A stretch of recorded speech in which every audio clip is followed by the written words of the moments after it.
There is a pernicious trend that is circulating on Instagram, TikTok, and YouTube about normal versus better English, or don't say this because there are better alternatives. And certainly we don't want to overuse words. And certainly there are words that are or phrases that are less common and others that are more common. But in general, this is a poor methodology to suggest to learners of English not to use common acceptable words. Now, I know why this is trending at the moment. It's because viewers are watching it. These videos receive lots of likes, and therefore content producers, English teachers, are producing these videos to respond to the audience's demands. So let's look at why this practice is a harmful one. First, it denigrates perfectly acceptable English. There is nothing wrong with no, because, very, I think. In fact, I wonder now, had my foreign language teachers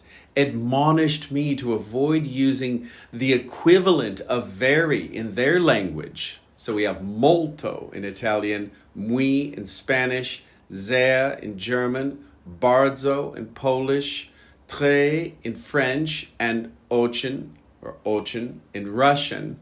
My languages aren't great, but had they admonished me to avoid using very, the equivalent of very in these languages, I would have thought they were crazy. Secondly, what's even more interesting is that there's nothing necessarily better about the words that these teachers are suggesting their viewers use. Certainly less common, but better? Probably not. Finally, and most seriously, such teaching creates a wrong conception of language and communication. It is unwise to judge fragments of language, or worse still, words, as average or better. They only become better or worse when they are placed in a larger context. Let's look at this example. Take the words good and satisfactory. Most teachers who are producing these videos would suggest that satisfactory is the better or preferred option. But let's look at these two words in the context of a sentence. There is nothing either good or bad, but thinking makes it so. That is a satisfactory chair. So when we consider these two words in the context of a sentence, our judgments change dramatically.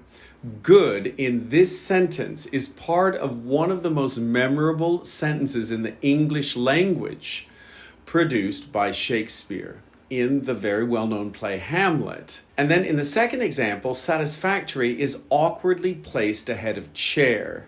Something can be satisfactorily produced, but you don't have a satisfactory chair. You have a comfortable chair or an uncomfortable chair.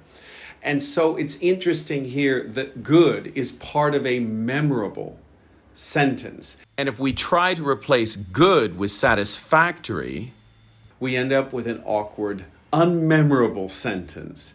There's nothing either satisfactory or bad, but thinking makes it so.